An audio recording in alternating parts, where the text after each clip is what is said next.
नारायण नारायण नारायण। एक श्रद्धालु ने प्रश्न किया है कि स्वामी जी, क्या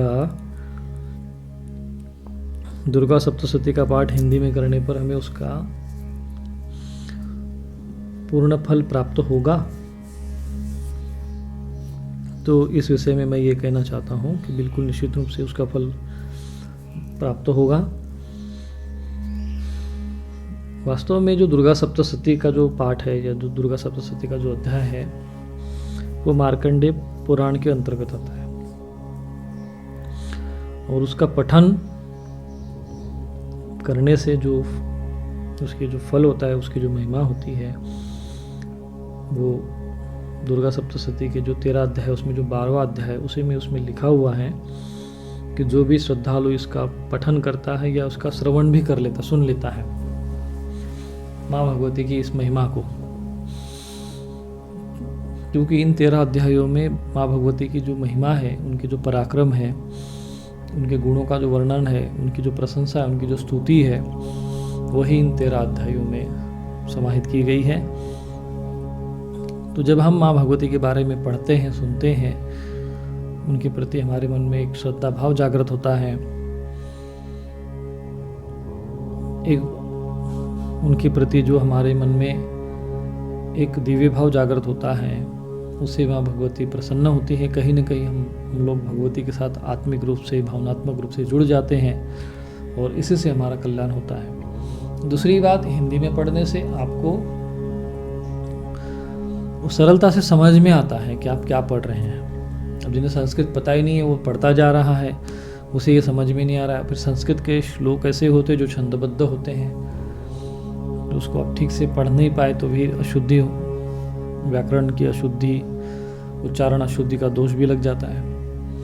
इसलिए जिन्हें संस्कृत ठीक से पढ़नी नहीं आती हो, आप उनको सीधा सरलता से आप हिंदी में पढ़िए, कोई दोष नहीं लगता है, अपितु पूर्ण फल प्राप्त होता है।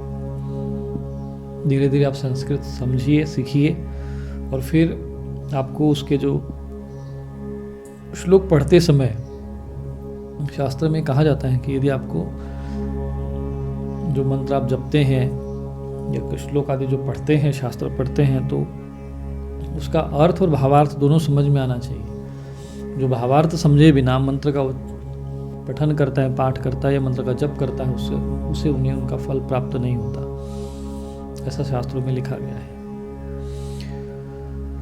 तो इसलिए उसके भाव को समझना बहुत आवश्यक है। यादृशी भावना यस्य सिद्धिर्भवति तादृशी, जिसकी जैसी भावना होती है, भावना पर बहुत अधिक महत्व है। यादृशी भावना यस्य, भावना शब्द यहाँ जो आया है, तो भावना के अनुसार आपकी सिद्धि होती है। तो जब आप हिंदी में पढ़ेंगे, जब समझेंगे, तभी तो भाव उत्पन्न होगा। जब समझ में ही नहीं आएगा तो भावना कहाँ से उत्पन्न होगी? जब भावना ही नहीं उत्पन्न होगी तो सिद्धि कहाँ से होगी? तो इसीलिए हिंदी में दुर्गा सप्तशती को पढ़ना ये सबसे सरल उपाय है। आप पढ़ सकते हैं। जो कवच है, किलक है, अर्गला आदि है, उसको आप संस्कृत में पढ़ सकते हैं। कवच आदि को नहीं समझ में तो उसको भी हिंदी में पढ़ लीजिए। संस्कृत में पढ़ने से एक लाभ ये होता है कि वो कंठस्थ हो जाता है। हिंदी में पढ़ने पे उतना जल्दी कंठस्थ होगा नहीं। तो जिन लोगों को अभी संस्कृत ठीक से नहीं आती, वे लोग हिंदी में ही इसको पढ़ें। उससे क्या होगा? उससे ये होगा कि भावना उत्पन्न होगी, भाव बनेगा। क्योंकि भाव इसलिए बनेगा क्योंकि आपके वो समझ में आ रहा है कि आप क्या पढ़ रहे हैं। जब आप क्या पढ़ रहे हैं वो समझ में नहीं आ रहा है तो फिर आप भाव कहाँ से बनेगा, भावना कहाँ से बनेगी? तो वो भावना बनानी पड़ती। जैसे हम लोग राम रक्षा स्तोत्र पढ़ते, शिरो में राघव पातु। अब हमने शिरो में राघव पातु तो पढ़ लिया। अब हमें जब संस्कृत का पता ही नहीं है शिर माने क्या होता है और राघव माने क्या है, तो इसका अर्थ क्या हुआ, तो हम भावना कैसे बनाएंगे कि राघव रूप में भगवान राम मेरे शीर की रक्षा करे, ये उसका अर्थ होता है। तो जब शीर की रक्षा करे ऐसा भाव बनाएंगे तो एक भाव बनेगा ना भगवान के प्रति, प्रार्थना, एक भावना। हाँ, भगवान मेरे शीर की रक्षा करे, मेरे कंधों की रक्षा करे, मेरे हाथ की रक्षा करे। विभिन्न रूपों में उनके नाम का उच्चारण किया जाता है। तो उससे एक भावना बनती है, और भावना का अध्यात्म में अत्यधिक महत्व है। सिद्धि का जो कारण है वो भाव ही माना गया, भावना ही मानी गई। यादृशी भावना यस्य सिद्धिर्भवति तादृशी। तो आपको जैसी भावना होगी वैसा आपको फल मिलेगा। तो इसीलिए हिंदी में पढ़ना लाभदायक है, और हिंदी में पढ़ने से आपको लाभ नहीं होगा ऐसा बिल्कुल ही नहीं है, पूर्ण लाभ होगा। और ये मैं अपने अनुभव के आधार पे कहता हूँ, इसलिए कि अनेक श्रद्धालु जो इस स्वामी रूपेश्वर चैनल से जुड़े हुए हैं और इन्होंने लक्ष्य चंडी महायज्ञ के सहभागी पाठक के रूप में भाग लिया, उन्होंने पाठ किया, जो कभी पूजन करना नहीं जानते थे, सामान्य रूप से हिंदी में उन्होंने पाठ किया, तो उनको भगवती की कृपा प्राप्त हुई, उनको दिव्य अनुभूतियाँ हुई, उनके कार्य सिद्ध हुए। उन्होंने सरलता के साथ हिंदी में ही पाठ किया।